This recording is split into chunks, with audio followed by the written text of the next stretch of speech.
Au Nigeria, le pratique du kinet est vraiment passé à une vitesse supérieure. Cette pratique, comment ça se passe? Les pratiques de kinet, ça se passe chaque pays de l'Afrique. Tu me regardes pas. L'Afrique centrale et l'Afrique de l'Ouest, chaque pays a un représentant. Donc, ici au Nigeria, ils ont de différents locaux. Donc, il y a des responsables camerounais, burkinabés, de Tchadiens. Alors, mesdames et messieurs, aujourd'hui, nous dénonçons cette pratique comme une mauvaise chose, car nous nous retrouvons que nous, les Tchadiens, nous sommes les plus victimes. À chaque année, nous retrouvons les Tchadiens, plus de 20 et quelques personnes, et plus de millions de francs CFA qu'ils investissent.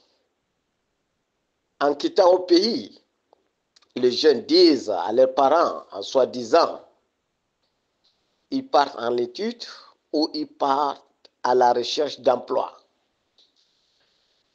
Selon CUNED qui le disent, que CUNED, c'est un centre d'où ils vont te former. Une fois te formé, pendant 6 mois, tu vas commencer à toucher les euros ou en dollars par semaine. La raison pour laquelle nos frères tchadiens, quand ils écoutent, comme ils sont en état de chômage au pays, ils écoutent le nom de dollars, euros par semaine, ils embarquent pour venir au Nigeria. Arrivé au Nigeria, qu'est-ce qui se passe? Ils vont les caserner dans une concession. Tu ne manges pas bien à ta faim, tu n'es pas libre, même être en contact avec ton téléphone, c'est un problème. Arriver là-bas, rentrer dans la concession, dans le temple, on te dit de ramener 2 personnes. Et les 2 personnes vont ramener deux personnes. Et les deux personnes vont ramener encore deux personnes. Donc c'est comme ça la chaîne continue. Jusqu'à on retrouve le frère tchadien au nombre de 23 personnes. Au nombre de 23, je dis bien. Et ces 23 personnes, ils sont tous des Tchadiens qui se sont retrouvés dans le city. Et le propriétaire, les chefs de carré, on dit chez nous, ici on dit les chamans du quartier, a fait l'appel à l'immigration. Que voilà les gens là, ils ne parlent pas l'anglais, mais comment ils se sont retrouvés. Certains sans documents, sans la carte d'identité, ni quoi. Donc, la population du quartier se sont mobilisés pour les battre, pour qu'ils les tuent. Parce qu'ils les prennent comme si, ils prennent déjà même le frère tchadien là, comme si ce sont les kidnappeurs. Donc maintenant, les choses étaient arrivées, l'immigration a fait l'assaut pour venir intervenir à 4 h du matin pour faire une opération et ramasser tous ceux qui se trouvent dans le cité là à l'immigration. Voilà. Arrivé à l'immigration, on recense les gens. Voilà. On trouve 22 Tchadiens pour cette année. 22 Tchadiens. Voilà. 2 Camerounais. Un Béninois. Un Burkinabé. Ça, c'est pour 2024. Pour 2022-2023, ils sont au nombre de 23 Tchadiens. 12 Soudanais, 5 Camerounais. Alors, l'immigration a fait l'appel à l'ambassade du Tchad. L'ambassade du Tchad m'ont contacté. Je me suis intervenu à l'immigration. On a pris nos frères tchadiens pour les renvoyer à Abuja. Par l'intervention de l'ambassade du Tchad a payé le bus. Il a demandé à l'immigration, comme vous ne voulez pas les renvoyer, ce sont nos compatriotes, je vais les récupérer. En disant maintenant, les choses n'étaient pas claires, les jeunes aussi n'ont pas expliqué les choses claires à l'ambassade. Ils ont quitté Lagos pour aller à Abuja. Ils ne se sont pas dénoncés qu'ils sont victimes. C'est une cité, quand tu rentres, c'est comme si on te donne quelque chose, tu bois, tu ne vas plus dire la vérité. Le lieu de Kilet là, c'est ça. Donc, c'était comme ça, les choses se sont passées. L'ambassade les a livrés, la carte consulaire. La carte consulaire les a livrés. Il y a un représentant de Kilet qu'il quitte, un frère tchadien qu'il quitte de Kano pour venir à Abuja, que tous ceux-là, ils sont sous sa responsabilité. C'était comme ça, l'ambassade a dit, ok, il n'y a pas de problème. Là, tu connais comment tu vas faire avec eux. Tu les prends. Ils sont partis. Parce qu'eux, ils se sont dit que ce sont des étudiants. Ils sont venus pour étudier et repartir. Certains, leurs parents ont vendu le terrain, leur bœuf, leur quoi, pour les renvoyer ici pour qu'ils apprennent. Il y a certains, mais ce sont les jeunes, les bacheliers, les jeunes fonctionnaires. J'ai 2 enseignants là-bas. Il y a un enseignant de physique, il y a un enseignant de biologie. Alors, c'est comme ça les choses s'est passées. Les responsables de lui, celui de l'autre, celui de Kano est venu les récupérer. Arrivé là-bas à Kano, les deux se révoltent. Et là, ils ne savaient pas que c'est ce genre de pratiques-là qu'ils sont venus faire. Et ils ne veulent pas. Ils sont venus pour étudier. Ils ont dit, leurs parents les ont envoyés pour étudier. Ils ne veulent plus, ils ne sont plus dans ça. C'était comme ça, les choses ont pris autre tournure. Et le responsable tchadien qu'il a quitté de Kano pour venir à Abuja, c'est qui? C'est Idriss Adoum Haroun. Et le responsable, c'est lui qui a enchaîné le frère tchadien de N'Djamena, ou de Sarr, de Koumra, de Léré, jusqu'à ici, à Lagos, c'est qui?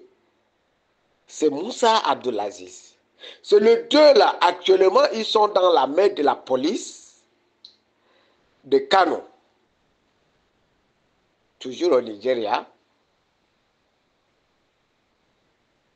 Parce que les 2 frères tchadiens, parmi eux, ont refusé qu'ils ne veulent plus de ça.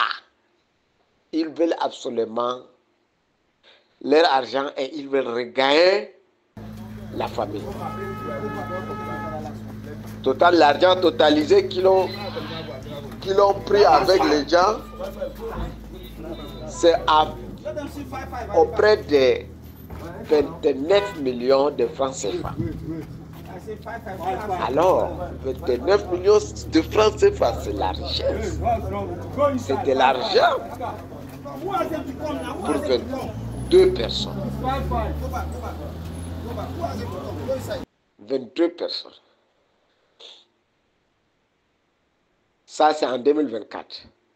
En 2022-2023, c'était aussi la même somme pour les 23 personnes. Donc, maintenant, tout ce que nous voulons dire,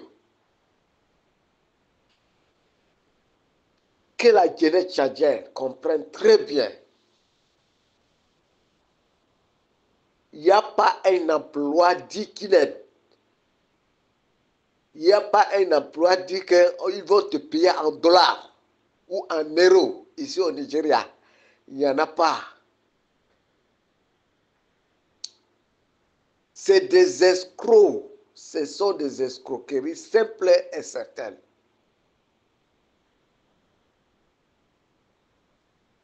Donc, on ne peut plus que quelqu'un nous appelle en soi-disant qu'il y a le travail au Nigeria ou au Bénin ou en tel lieu, Ghana. Il n'y en a pas. Ce sont les mêmes gens-là. C'est eux qui se sont éparpillés un peu partout. Ils sont au Cameroun, ils sont au Burkina, au Togo, au Ghana, au Bénin. Ils sont un peu partout. Donc, il ne faut pas que quelqu'un nous trompe en soi disant qu'il y a les offres d'emploi au Nigeria, ils paient en dollars. Il n'y en a pas. C'est des mentions pires et certaines. Ok, maintenant, je reviens encore, mesdames et messieurs.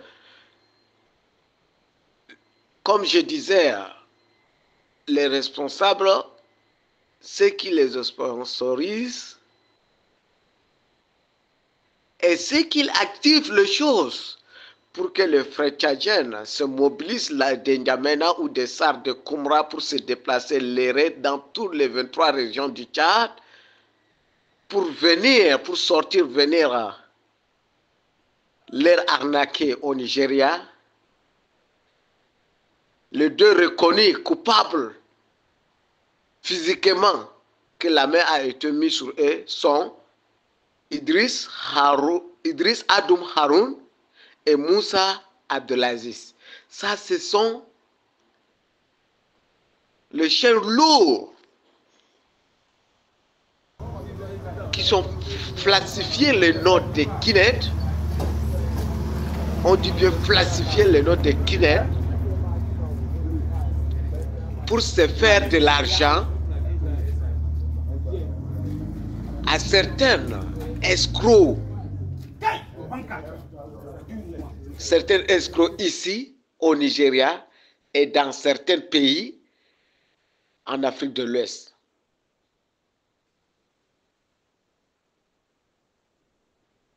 Une fois arrivé dans le centre, toi personnellement, tu ne peux pas y croire que ça c'est le vrai Kinet que tu connais. C'est une falsification.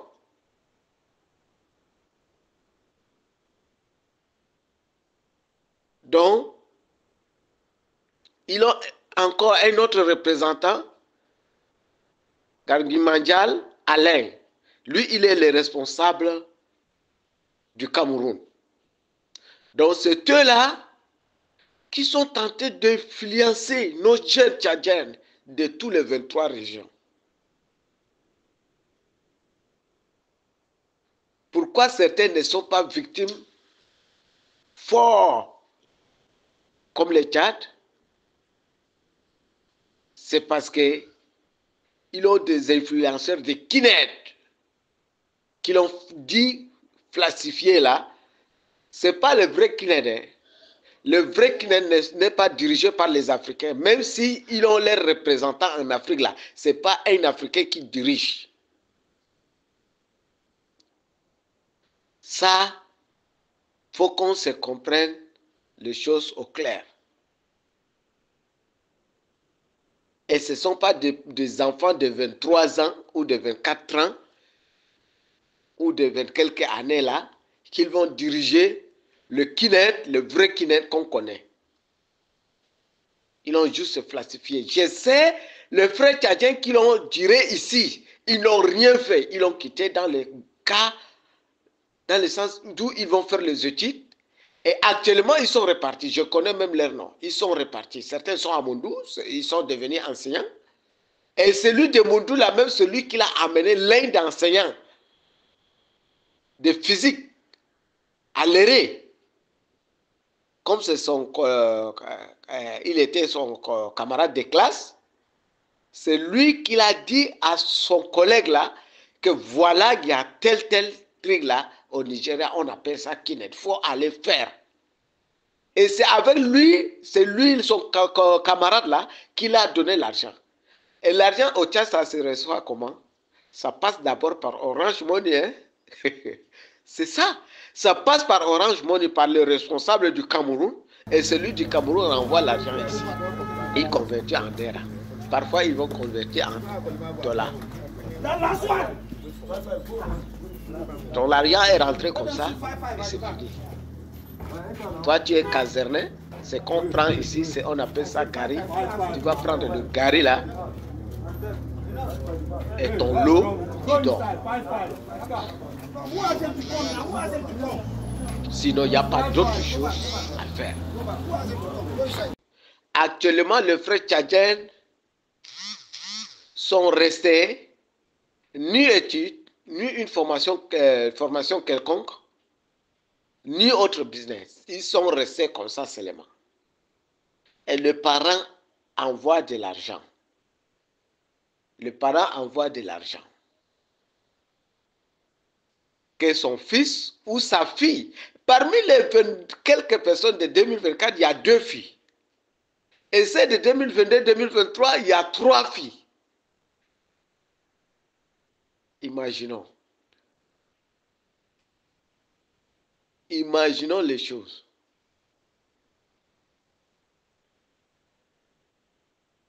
Quelque chose plastifié, ce n'est pas le vrai Kinet. On connaît bien Kinet, mais ce n'est pas ça. C'est que le frère Tchadien se disent qu'ils sont responsables là. Ce n'est pas ça.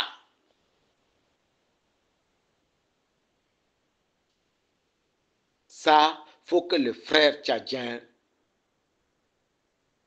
dans toute l'étendue du territoire, comprenne bien. Il n'existe pas Kinet guidé ou bien commandé par le frère tchadien. Ça, là, il faut qu'on enlève ça dans la tête.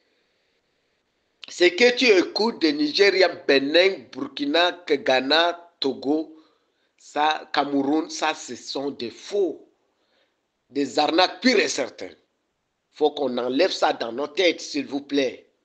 C'est nos richesses qu'on ramène à une seule personne. On te dit que les responsables, un responsable de Kinet, ce n'est pas un Africain. Ce n'est pas un Nigérien. Un responsable de Kinet, ce n'est pas un Nigérien. Arrivé maintenant dans le cité, tu vas voir les photos des gars nigériens là, et là dans le bureau. Et tu vois les petits enfants qui sont vraiment doués dans l'informatique là, c'est eux qui sont là. Il n'y en a pas.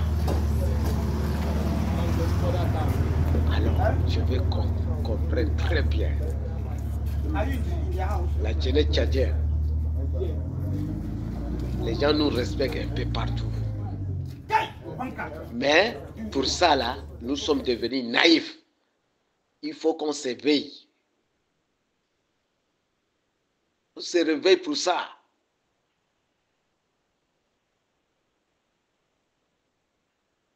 Donc, maintenant, quel est maintenant le sort des frères tchadiens maintenant? Actuellement, ils sont à Kano, ils ne font rien. Demande-leur. Certains ont fait 4 mois, 5 mois, 6 mois ici à Lagos. Qu'est-ce qu'ils ont fait? Quelle formation? Qu'est-ce qu'ils ont gagné? Rien. Ni comme formation, ni comme boulot, ni ce qu'ils ont gagné. Alors, nous demandons à tous les peuples tchadiens, qui sont sur ces Facebook, la jeunesse de N'Djamena, du Nigeria, tout comme au Tchad, un peu partout dans le monde,